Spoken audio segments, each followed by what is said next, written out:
recroom meeting.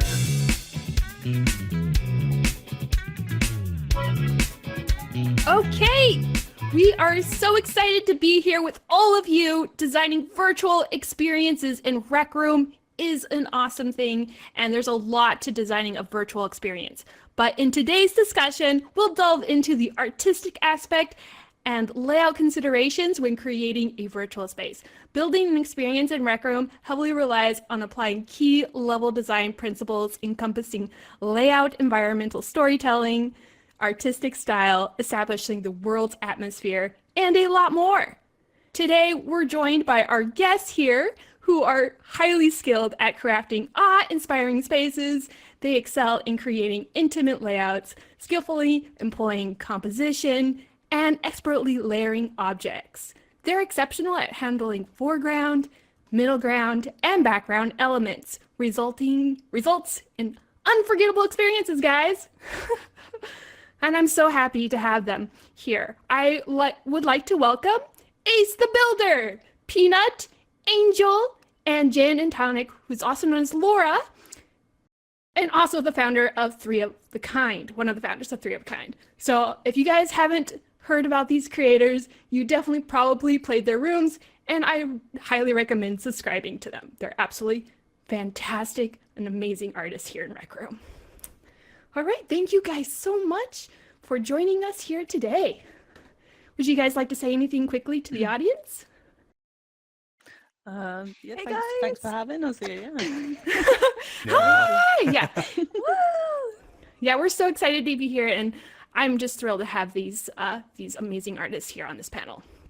We're going to learn a lot from them today. All right, to kick things off, I wanted to acknowledge that while there's a wealth of information on designing virtual spaces with a focus on moderation, interaction, there's a notable gap in resources for integrating art and community social design into a virtual experiences. And that is what we're going to be exploring today. So I'm very excited to have these great artists here. We're going to delve right into all of those things. But first, we're going to get started with our very first question, which is, which room have you worked on that holds a special place in your heart? And what makes it your favorite? We're going to start off with Laura today. Go ahead. And we'll just work in the, yeah. I think my favorite would be Rec Room Karaoke. It's a lot different from what most people know us for, but it was just so much fun to make. I can't say that I really had a plan when it came to designing it. At the time, I had really bad COVID, and I just kind of winged it, and I just sort of went with the flow. And but yeah, it all came together really, really beautifully, and that's when Ost was brought onto the Three of a Kind team as well. And it's just such an amazing room. It means a lot to all of us. Yeah.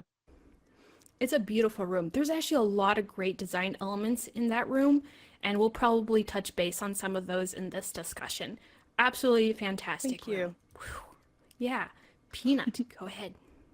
Hey, okay, so I thought about this for a while, and I'm like hard stuck between two of my rooms, and that would be Timber Hollow and Ruins of Stonefall. My favorites. I love those. Timber Hollow, I really love Timber Hollow just because it was like a big creative dream of mine. Like I was building upon a lot of the ideas I had when I was a little kid. Like there's tunnels that you can go up like to the second floor, and there's little animals everywhere. It's just like a little kid's dream, and it's very cozy.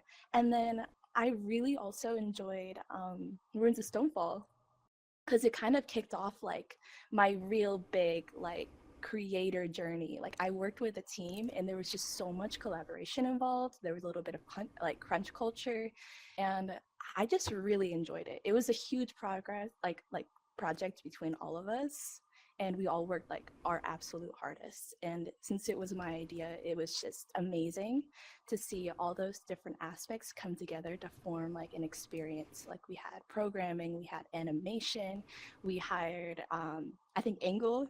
He did our audio. So we had concept artists, we had like everyone doing everything, and seeing all those pieces come together was like a really beautiful experience that really made me want to pursue game creation as a job beyond Rec Room. Woo, I love it. I love it. Nice. All All right. right, for me, I would have to say, um, room for me is Gravity Pulse Co-op, a room that came out that's been hyped up for like well over a year. It's a two-player quest. There's a bunch of cool stuff, and working on it with my friend Noodle was it was a long process. We encountered a lot of roadblocks along the way, but we were able to create something that people hold near and dear to their hearts. They enjoyed playing. There's a whole community that we have started, and we're supporting, and people making fan games and all that, and it really just makes me feel like so honored to have been able to make and work on a project that big that it got that level of like a community around it, which was awesome. That's amazing. Yeah, it was a beautiful room too. Very nice. All right, Thank you. Aces. I think I'm kind of like in between, like with Peanut and stuff. I think it's either Infernius or Vitilis. I think both maps I really went for full work into detail and design and layout. And I think like Vitilis has its way of kind of making everything look lively.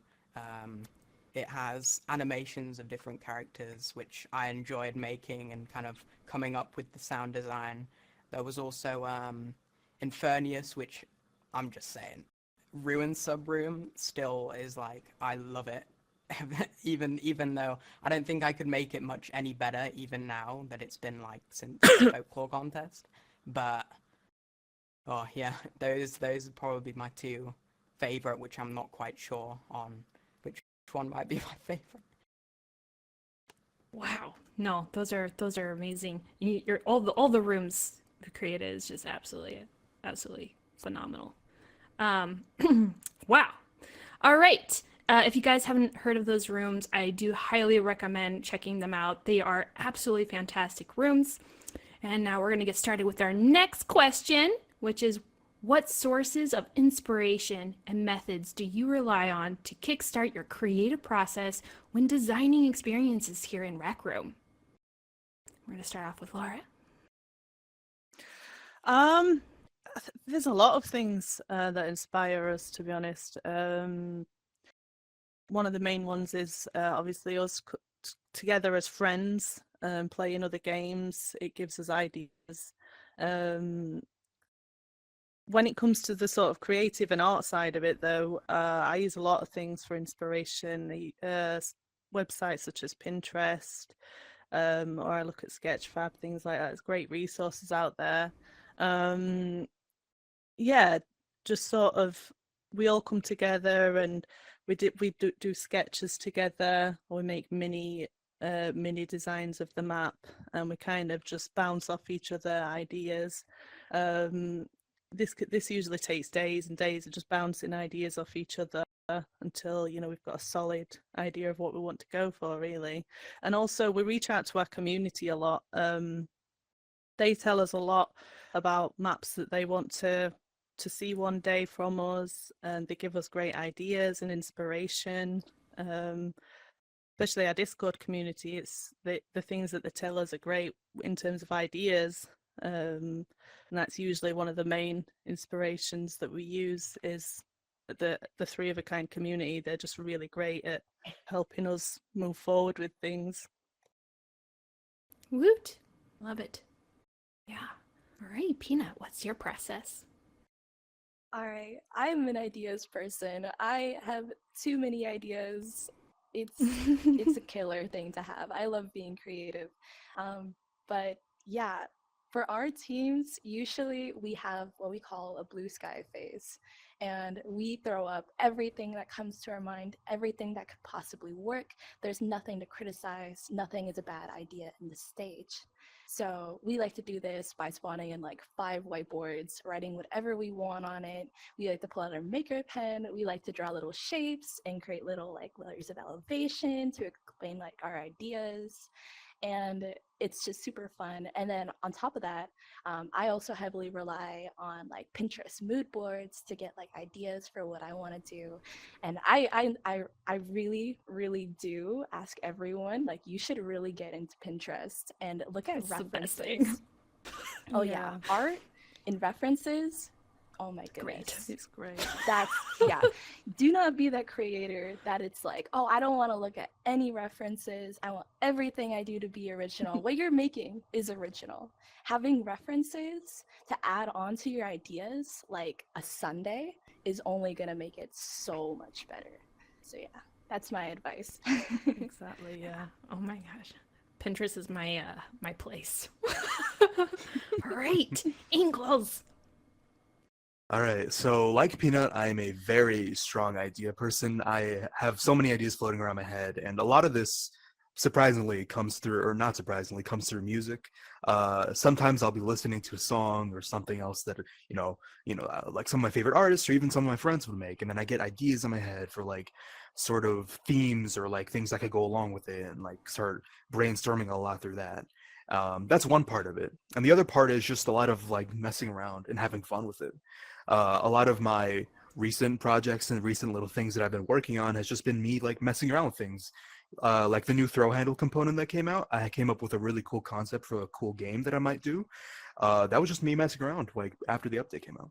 And I think ideas that come naturally through just toying with concepts and stuff like that is a really fun and like it's a very rejuvenating way to create instead of like forcing yourself to like write down ideas or stuff like that. It's very like free form. It's very cool, and I enjoy making things like that. Woo! Love it. Great. Aces. I like usually like starting to build something off like movies or like video games, and like half the time I go off like IRL references to kind of like make sure I have an understanding of how things look at like in real life and not just off the reference that someone's made previously, because that kind of like goes down and makes it worse and worse and worse. So you just IRL references are like my main point, and half the time I kind of like have a reference, just like I store them up. And I know there's a website called ArtStation, which is like a hidden gem for me, which I love, like just having a collection. Like I just go on there like every so often, find photos, add them to the collection.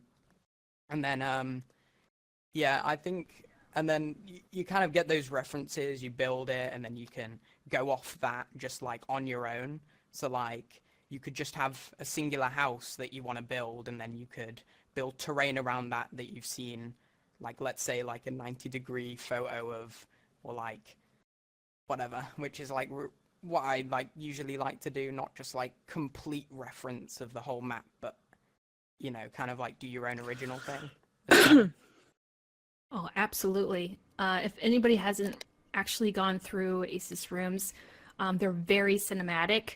I do highly recommend walking through those beautiful stories. Flattered. Really well done. Absolutely. You should be flattered. All right. We're going to get into our next topic, which is layout and environmental storytelling. Now, we'll talk about cinematic. This definitely falls on Ace's plate. But we're going to start off on the first question here. How do you or your team start creating the layout of your experience? Like what is the process of laying out the experience, finalizing the layout? We're going to start with Laura. So it depends on what kind of game that you wanted to make or room that you wanted to make. But we generally tend to think of the main points that are going to be in the room.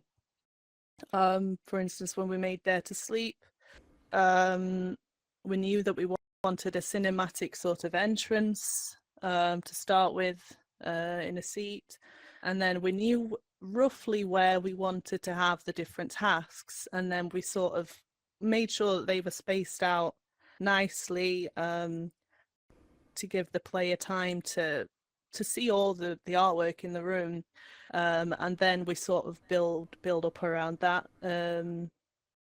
Yeah. Beautiful. So a lot of cinematic stuff. So guys, keep in mind they're really thinking about how they're laying out the story with their environment, walking that player through that story, moving that player through that story when they're designing their layout. So Peanut, go for it. Yeah. We love gray boxes. Me too. We used it, yeah, for Timber Hollow. We used it to define like our peak moments of elevation, terrain, how everything's laid out, where we wanted to put things. It's a great tool for communication between teams because visual communication is always just a step above like auditory. Yeah. And then especially when we got into those more like quest and story based games where we needed to start laying out levels and puzzles, that was crucial because it's just such a huge task. You need to start dividing things more evenly. So we had like Pan Knight, for example. He would do our level design for Ruins of Stonefall, and he would gray box different puzzles that he would come up with. And then us as the artists, without him there, need to be able to interpret these gray boxes and turn them into a fun experience that also matches the aesthetics of the room. So gray boxes are a great way to start your room. They're very simple and easy. Anyone can put together a couple of cubes. So I really recommend doing it. Great communication tool, great level design tool, great way to define elevation. And it's a great way to start your building. If you're one of those people that are like, where do I start making something? Lay out your gray box first and then build on top of that.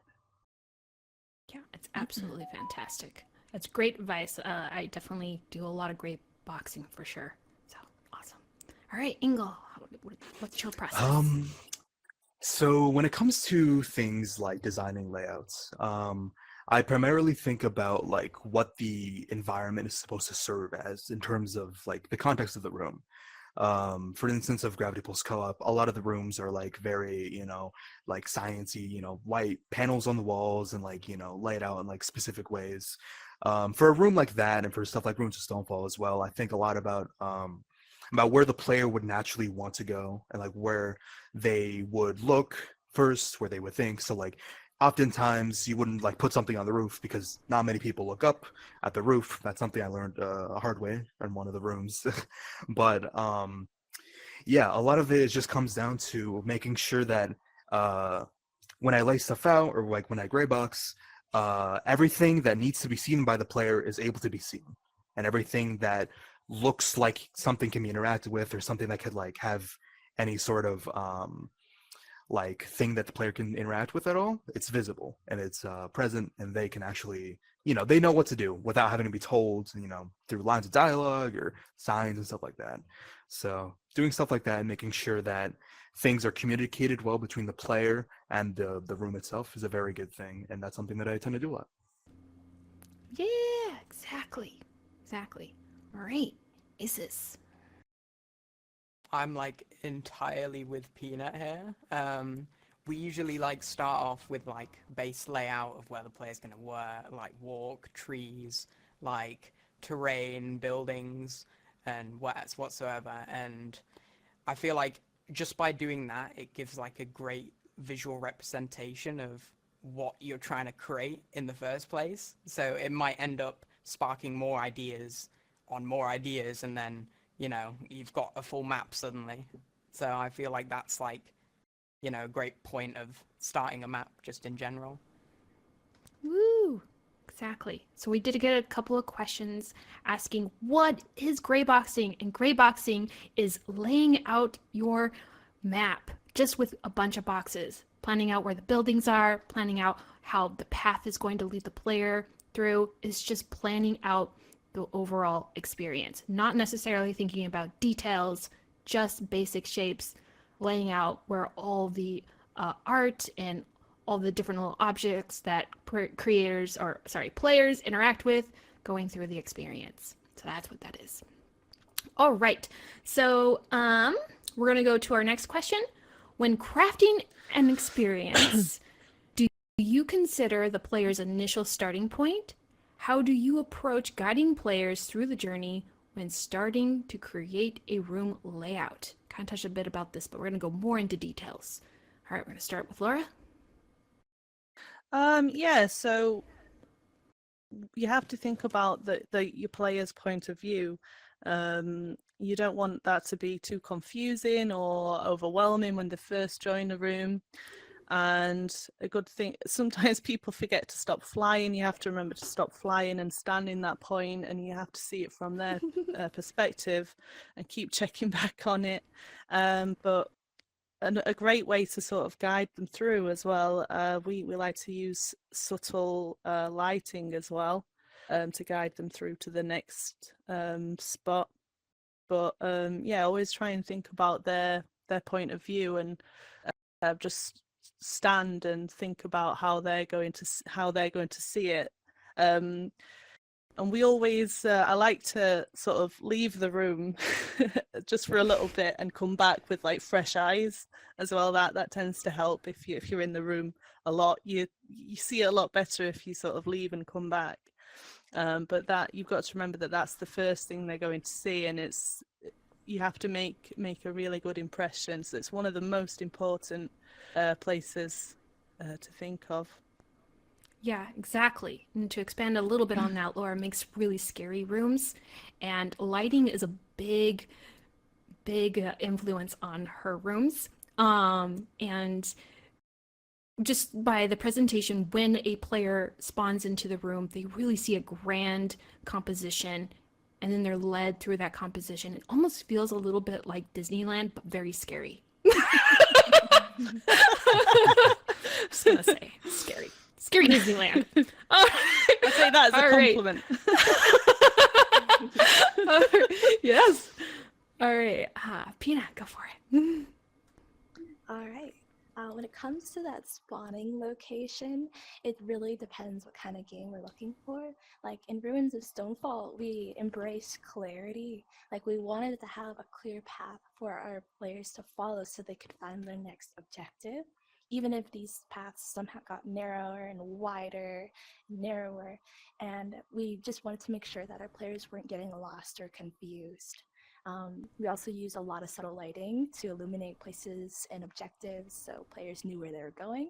And then for more laid back rooms like Timber Hollow, like from my spawning point of Timber Hollow, like kind of like Laura did, I did a lot of standing where the player was like spawning in just to see, okay, what am I seeing? So in Timber Hollow, what I wanted to do is I had a path, and then once you walked up through that path, like a little path in the woods, you could see like everything. There's a path going here, a path going here, a path going to the side, and then also there was another path going to the left.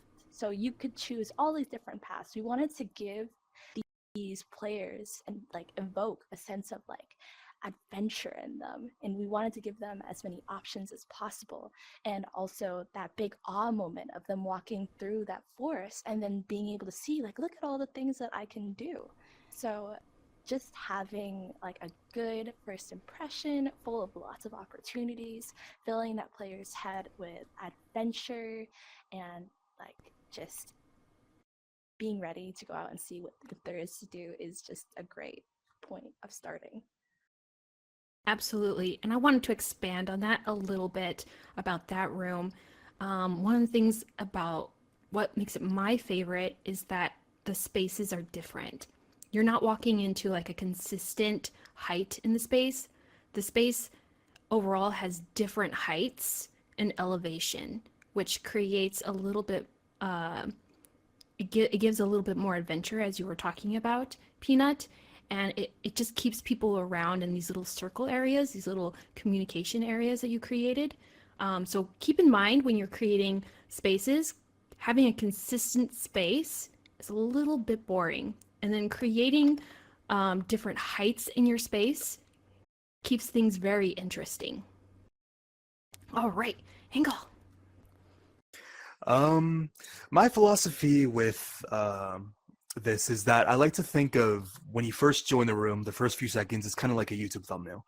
If, you know, they get this picture of what the room looks like and, you know, what they can expect. If the player can't really decipher what's going to happen in the room or like what the vibe is in the first few seconds of them joining, looking around and like seeing everything and taking everything and processing it, then, you know, it becomes kind of difficult to enjoy the room or, you know, be confused about what to do next. So a lot of what I like to do is to show players like a defined path to whatever that they're going to do in the room. But at the same time, I like to give players like the freedom to explore, because I feel like exploration within rooms, it varies between what kind of room, but exploration in general is just fun because you can find little, you know, cool little art bits or, you know, cool little things to interact with. And I think that's valuable. Yeah, definitely. You played a lot of your rooms encompass a lot about what Laura and Pina actually create in their rooms as well. And you create a lot of interesting mechanics. And what mechanics we call in game design is like ingredients. And you have a lot Mhm. of fun ingredients within your rooms Yeah. that kind of lead players in different directions. Awesome stuff. Aces, go for Mhm. it. Mm.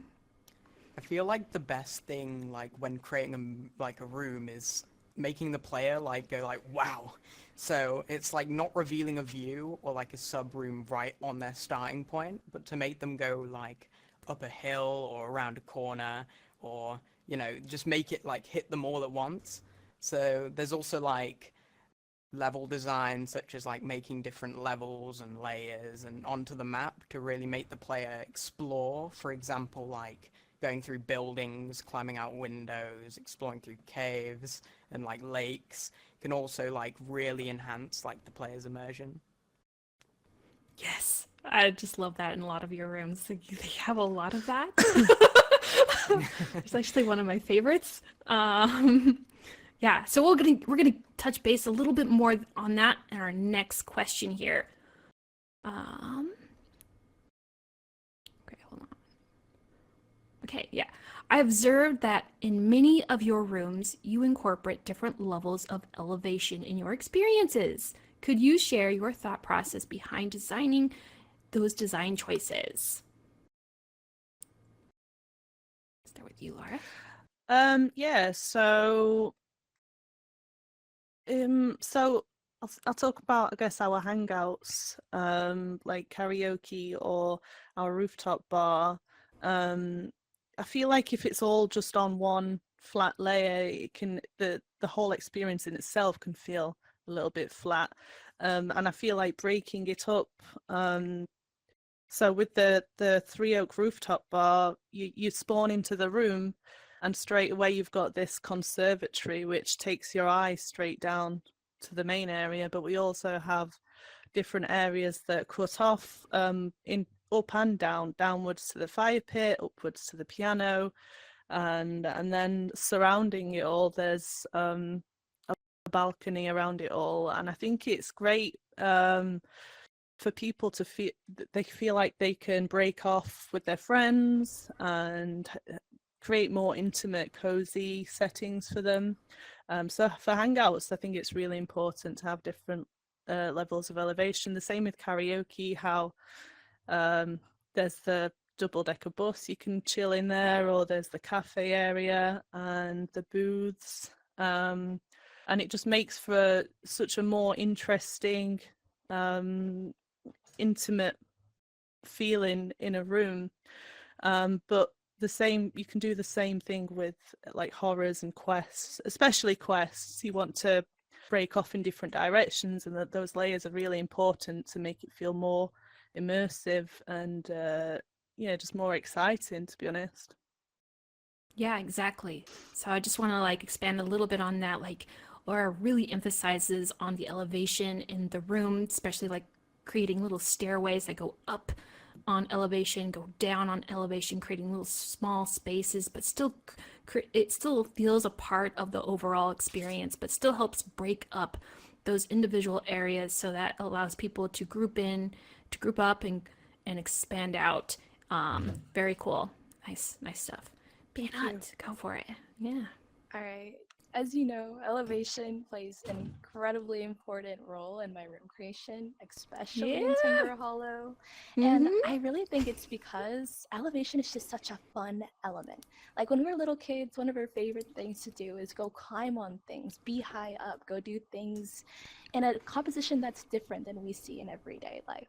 Like IRL in real life, it's just we don't really see that very often. We don't get to go climb things. It's impractical. But in a game setting, we can really take these childish like motivations and then bring them into a game where there are no restrictions. There's no like we're not going to get hurt if we fall. Like there's no fall damage. So we can really embrace that kind of stuff.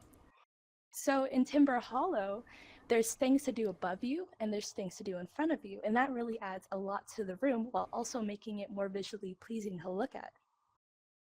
So in Timber Hollow, there's zip lines you can go on, and on those zip lines, there are tree hangouts that you can hang out on, and then there are huge spaces that you can sit and you can observe the whole map and get away from people to have more private and intimate conversations between people and hang out.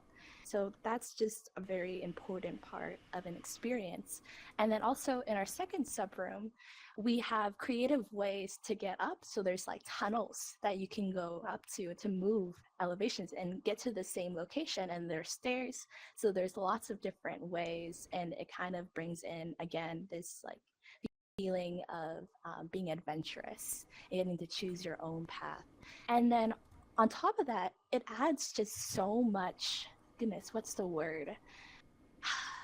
It's like utility to the room, because now players, not only do they have this fun, adventurous way to move throughout the room, but we also cut down their travel time in half, because now players can jump down to meet each other so much quicker than it would have been if we just used a path to disconnect players in a room.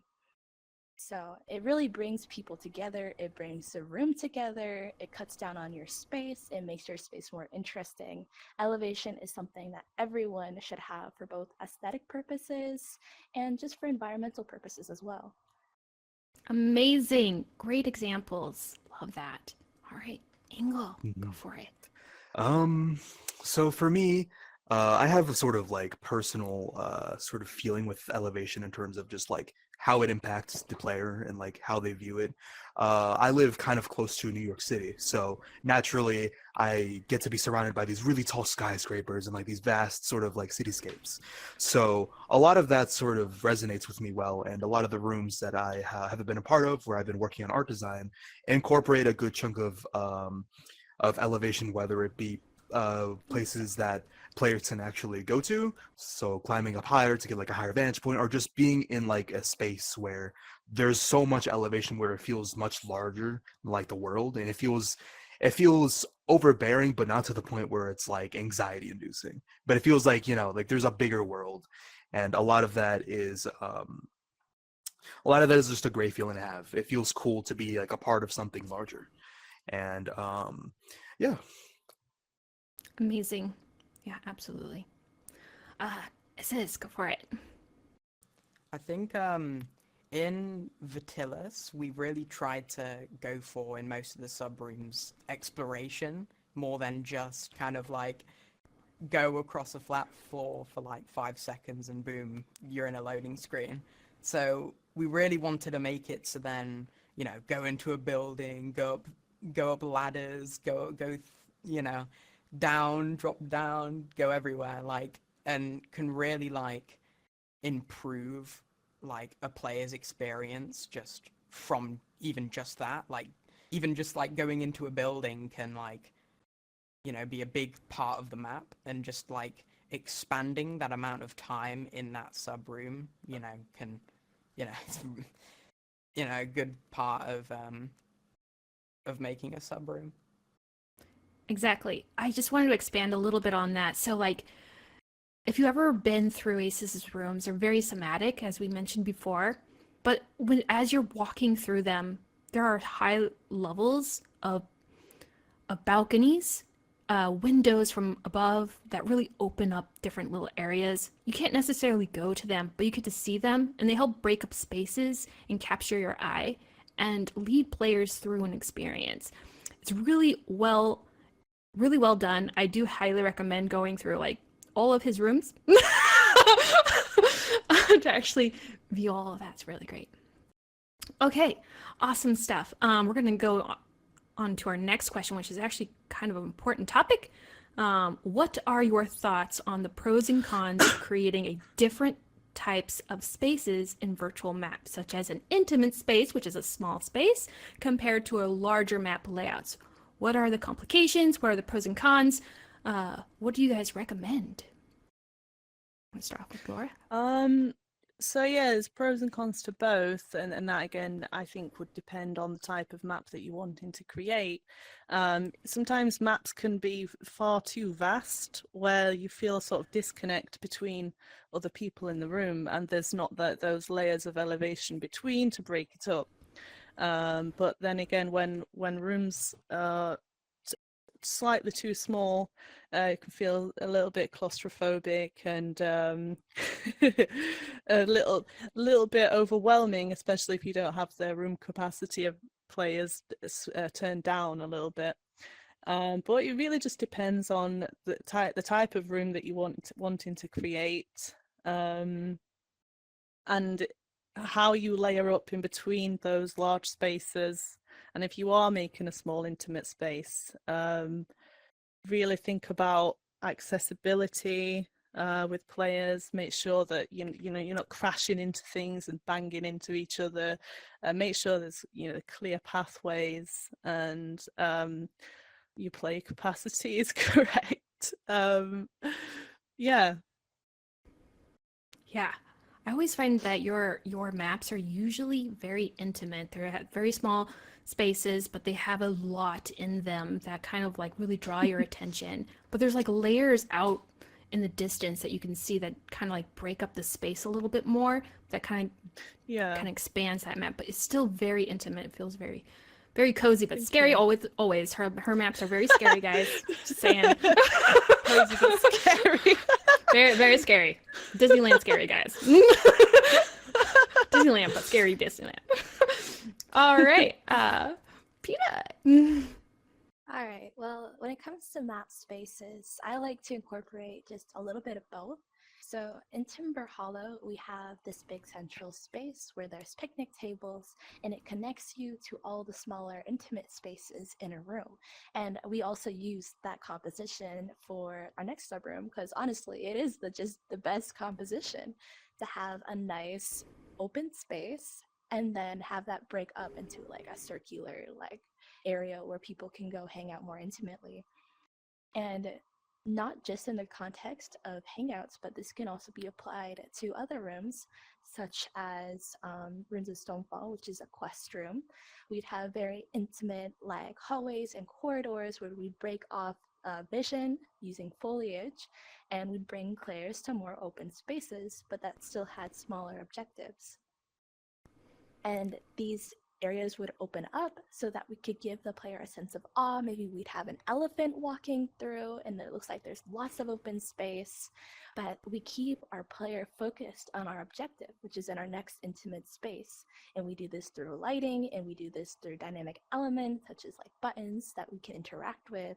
So that's just kind of how we give our players like a sense of freedom and openness while also keeping them focused on lots of the smaller intimate things to do.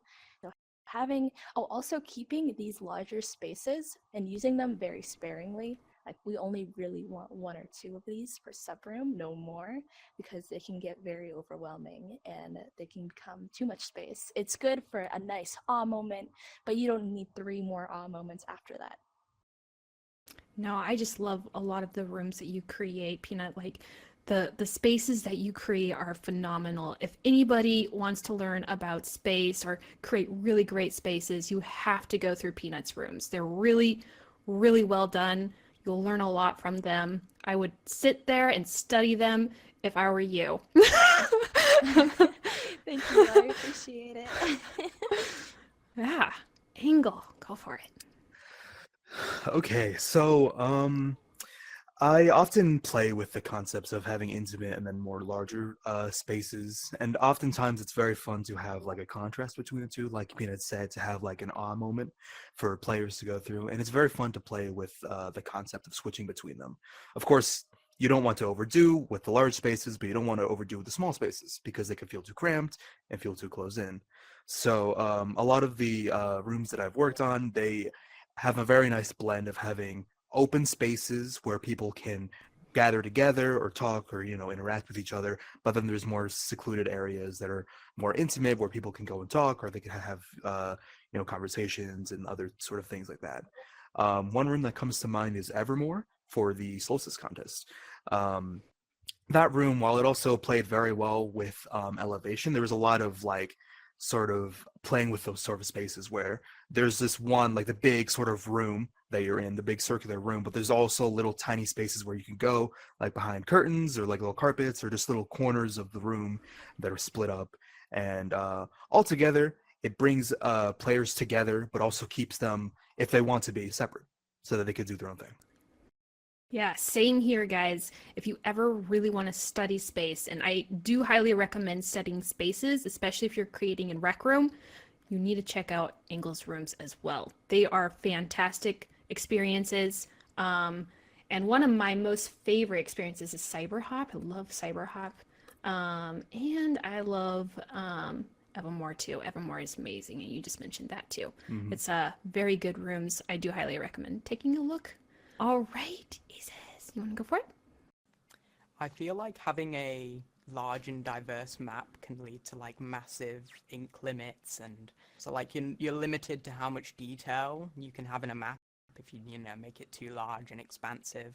So like on the other hand, you can have like small layouts, but it will limit like the amount of freedom a player can have, like exploration and all that. So I usually like mix of the two, and you know you have enough exploration to add that freedom aspect, but it's small enough to add like enough detail for it to be like still like wow. Yeah, no, it's absolutely very true. All right, guys, we're gonna skip our next question because we are actually, gonna run out of time. So, we love this talk. This talk is amazing. All right. All right, so I just want to say this is one of my favorite topics, layout design and environmental storytelling right here. This is very important. Now that we've learned some new techniques here, and I would highly recommend going and studying all these rooms, I want to say that we need to jump into the art style, and we're going to start talking about that topic, and that's a fun topic, and we all love this topic, especially all these creators are amazing at this. So we're gonna start off with our first question on that. When you first start a project, what is your process for landing on a style for the project? After laying out everything, what is your process of laying on the style? What advice would you give to other creators when they are trying to pick a style? You want to start off with Laura? What I always try to think of is what sort of emotion or feeling you want to evoke onto the player. So with sort of when we made Silent Hill Origins of Evil, I wanted it to feel very enclosed and very detailed. So even with the prop design of everything, I wanted everything to be intricately detailed to feel as immersive as possible. The more you the more you're immersed into an environment, the more scary it can be. But then again, with Very scary. So, like with Dare to Sleep, I wanted to portray a young child's sort of dream, nightmare state. So everything was kind of topsy-turvy and twisted and kind of simplistic in ways. So try not to sort of fixate on one style. Try and be open to trying different styles of building, whether it's low poly or cartoony or detailed. Just depends on the room and what sort of feeling you want to give to the player when they play the room. That's what I would say. Yeah, I'm just going to expand on Silent Hill here. I screamed in that room, just saying. That room was scary. That pulled me into the TV, and that was like another experience that I never want to experience again. Saying. Oh.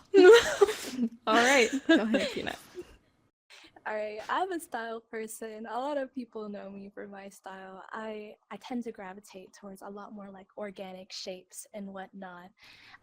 It's one of my favorite parts of building is like making something and then having people recognize my work. It's like a signature almost. And people ask me all the time, like, can you please teach me how to build in your style? But I really think that style is something that we all need to develop as our own signature. So I always tell people to try and practice on their own. Kind of like how Asia said, using real world examples and then creating them how you would like to see them. That's a great way of creating style. Now, when it comes to doing a project with people, a lot of people assume like they're working with me, then they're using my style for the most part. Unless I'm helping out on someone else's project, then you need to learn to be adaptive and being able to observe something and know exactly how it's made. And that's just something that comes with a lot of practice, is learning how to shift between soft edges and hard edges and how we portray real world elements. It's all subjective. So just making sure that you're able to both create and embrace your own style while also being able to mimic other people's style will help bring in a lot of unity to your room. And that always feels better when the room feels like it was made by one collective creative person rather than 8 different people with different ideas of how to build a tree.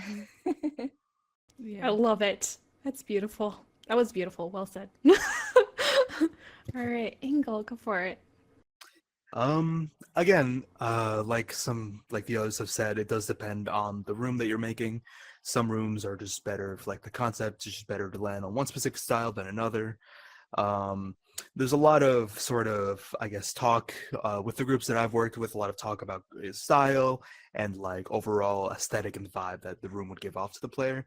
So like how I mentioned before, the sort of like the first few seconds when a player joins the room is immediately what they remember the room by, usually. So when I think about that, I think about usually styles that are either detailed enough to where they are, very nice to look at and they leave like a sort of memory in your brain, or they're unique enough so they use a lot of different types of vibrant colors and stuff like that. One room that pops in my head is Lavender Haze. A lot of very nice purple and like blue colors in that room. It was a very pretty room to look at. And I remember going into the room for the first time and I was like, wow, this is a really, really pretty room. It immediately caught my attention and all that stuff. And so, yeah. Awesome. Yeah. Great examples. Great examples. Isis. I think what I usually do is I try to do something different from the last map that I've made. So like I've went from a dark and hellish style to like a colorful and happy. Or like you even mix 2 in 1. So like I know like recently me and my group wanted to make like a silly and goofy map that revolved around not just the gameplay, but the funny costumes and cartoony but detailed like environment.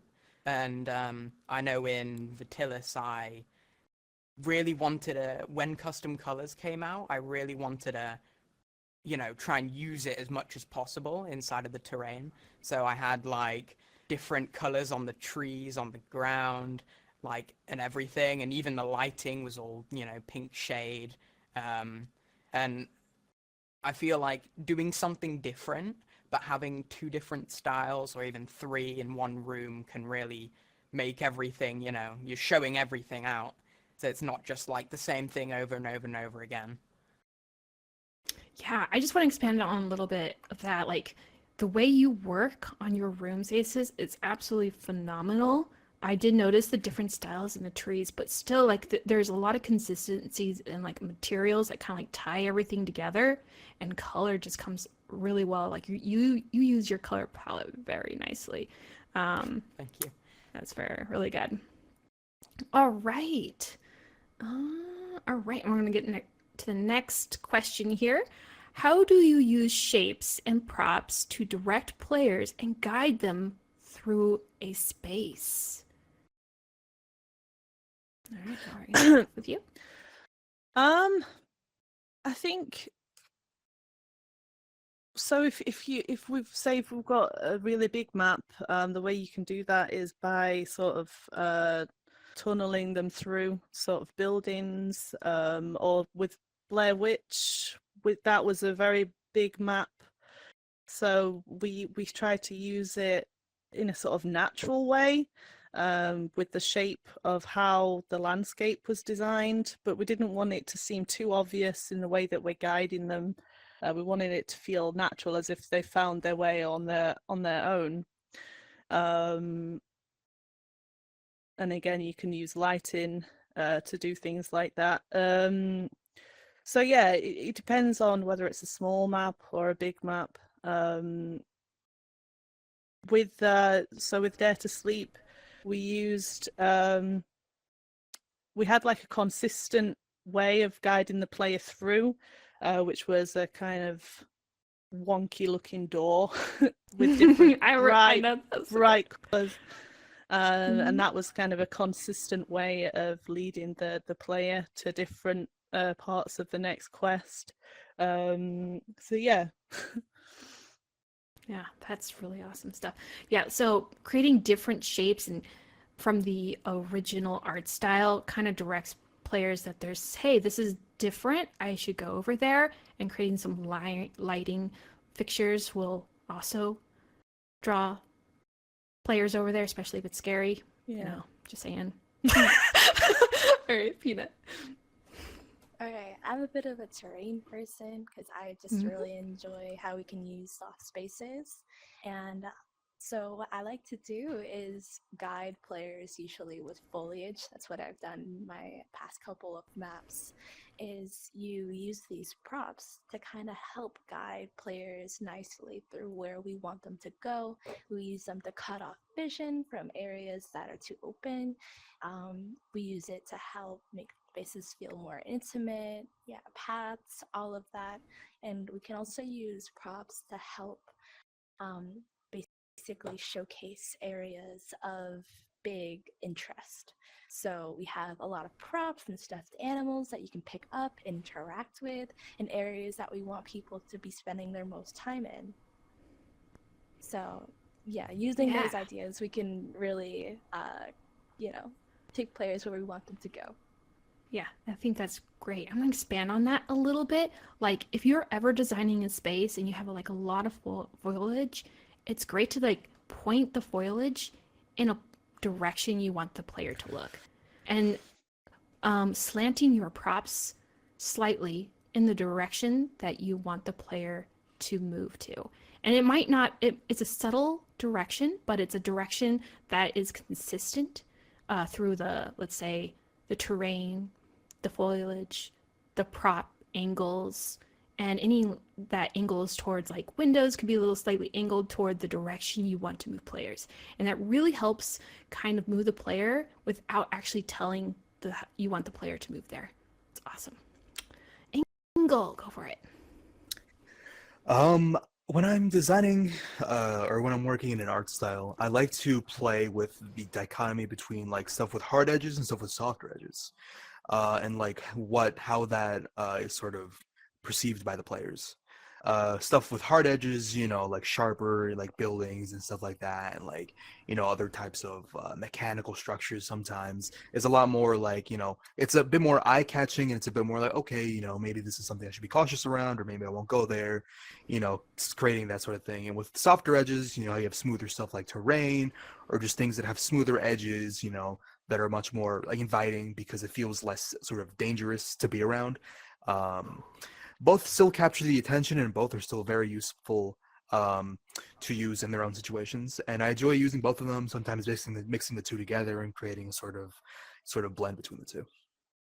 Yeah, I think that's a great point. Like, that's something that we brought up a ton here, creating like a contrast between different types of shapes. So different shape styles, you have like more organic shapes, feel more friendly, and the jagged, sharp edges feel more dangerous.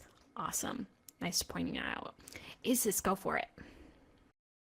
With terrain, I like to lead a path through the terrain and even use like rocks, bushes, and trees to, make the player instinctively know which direction they're supposed to go.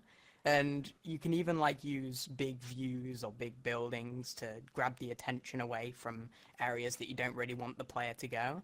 And even, for example, in Vertilis, we had, because it was like so expansive and you couldn't really know which way to go because there were just so many different drop down, go upstairs, go in a building.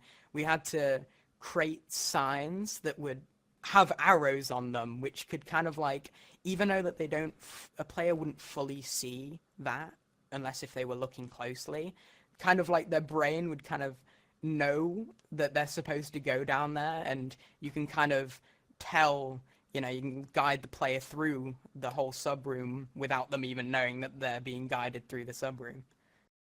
Oh, I Gosh, I can't express how much I've seen so much of that in your room. Just the amount of like trees dropped on the ground that you have to walk across, and then the animations that you create in your room that kind of like pull something down like a tree, unblocking a direction that you're supposed to go is really well done. It's this like you create great direction in your rooms.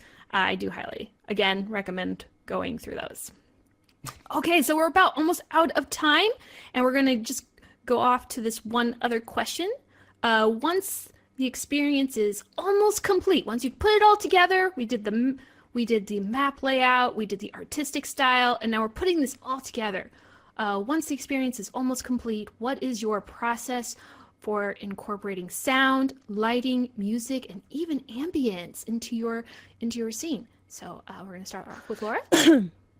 Yeah, so one of my favorite things to do is when a room's almost finished and you can get to polishing it all up. But lighting is something that I really enjoy doing. It adds so much depth to the room.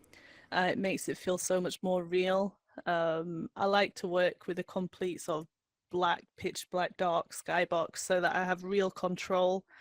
When it's a dark map, of course, real control over the lighting. I like to draw the player's eye to certain things, and ambient sound is really important. That can also lead players to certain paths to take, or it can feel so much more immersive. Just the sound of floorboards creaking, or the sound of footsteps in grass, things like that are really important. But yeah, lighting is so much fun to play with. I can't stress how important it is to really make your room pop, make your artwork pop. You think it looks amazing, but then you add the correct lighting to it, and it just really can look outstanding. But you have to also keep in mind people on all platforms. You have to think about how it will look for everyone. But yeah, that's one of my favorite things to do is the lighting element. Yeah, it's really good stuff. Lighting is like a really important tool to highlight, create contrast, and direct players within your room. All right, Pina, go for it. Yeah, when it comes to that kind of ambience and putting on those final touches, what becomes really important is the tone of the room, and we can achieve this in so many different ways. One of my favorite ways to do this is through color and through lighting, because, for example, in Timber Hollow, we have very dark purples and greens. It's very calm and smooth, and the blue. So we just kind of want to give these players these feelings of like relaxation and ability to do whatever they want. They're in no danger. But then in contrast, when we look at rooms like Ruins of Stonefall, like in certain rooms, I would use like red, and everything would be red. Like the walls would all be lit with red because there's lava, and that really adds a lot of the danger and the adrenaline that we're looking for from these players, and it really sets the mood and how we want them to feel when they play our game. And also, music is just such a huge, like, important detail of this. And I know Engel knows this more than anyone. We've hired him to do so many soundtracks for us at this point. But we would literally take him into a room, show him all the different lighting and stuff. We would tell him what we wanted the players to feel. And then he would try to create music that also implies this tone. And that can also really heighten the experience as well, having both music and color to imply tone. That just really adds a whole nother layer to your rooms. Yeah, it really brings the space alive. All right, Engel, go for it. So, like Pina was saying, because I focus a lot more on music and stuff and sound design in general, I take all of that into very much mind. So like in Ruins of Stonefall, when I was composing all of the music for it, I thought about all the spaces, about what it would sound like and what the sort of tone would sort of match. So for Ruins of Stonefall, I used very sort of like cinematic, but also still very like sort of like earthy and kind of like very natural sort of sounds. So like a lot of like percussion and like, you know, I like some bongos and some like little tambourines and all that stuff. And for stuff like Gravity Pulse Co-op, where it's a lot pretty different atmosphere. I would use a lot more of like, synthesizers and a lot more of like droney sort of sounds, like, more heavy hitting drums and things like that to sort of give the sense of like, oh yeah, like this is a very sciencey place, and like, it's a bit more impressive and stuff like that. And also for like sound design, I enjoy thinking about like where sounds come from and like how they would resonate in a room and like how they would sound from far away. I just love sound designing in Rec Room. It's a very intuitive process to me. But yeah. I know. It's beautiful. Bringing sounds to your rooms are very important, and Angle does a great job of that. All right, Aces, go for it. Yeah. I like to have like a wide variety of sounds, so this could go from the ambience of distant birds tweeting or the blowing wind through the trees. Like you can even have 3D audio of rocks falling, water dripping in an echoey cave. Like all these like different bits can really add that type of immersion. And like even music also really helps like build up mystery or like tension and can really set a mood, like the mood of the map. And lighting can also, really, that's like the main point of a whole entire map. That can change the course of any bit of detail, any bit of anything. Like, I know I went in one of my maps and I accidentally deleted one of the like sky dome and like lighting, and oh my god, I'm like, what is this? This is like... So it's like lighting is absolutely everything. I usually like to start with the lighting before I build absolutely anything, just to know exactly where the shadows are, where, or like it can also like boost your like motivation on finishing a map if it's looking better than with bad lighting, but it can also kind of make you happy when you put in that lighting and it's like, whoa, this is amazing now. Absolutely. Like I want to expand on a little bit on that. Like lighting is so important. It creates direction. We know that because we've already kind of sparkled that in our past conversations here. And world lighting, creating your direction of like where you want the player to see, like if it's the moon in the distance or if it's the shadows pointing players into that direction, it's really great way to start actually thinking about early on in the process. Awesome. Thank you so much for bringing that up. All right, we are up on time, guys. Wow, it's great to hear all of these different ways of working and seeing everything come together. This talk has been amazing. I hope this panel has been helpful for many of you. And I hope this really helped out with helping you design your experiences. Now, just keep in mind, like, want to start laying out your maps, create lots of mock-ups of your maps. Gray boxing is very important in level design. And then you want to think about color and style and bringing that all together with your team. And then think about the art style and then bringing in all these lights and fixtures to help direct your players through your experience. So elevation is very important, color is very important, and direction is very important. So keep that in mind when building your maps. Thank you guys so much for joining. Thank you, all these amazing creators. I do highly recommend subscribing to them. You should subscribe and join all their rooms because they're really good. Study their rooms if you are a creator. Go in and study them. Walk in with your friends, talk about the differences, and learn from them because they have really great experiences. All right. Thank you guys so much. Thank you.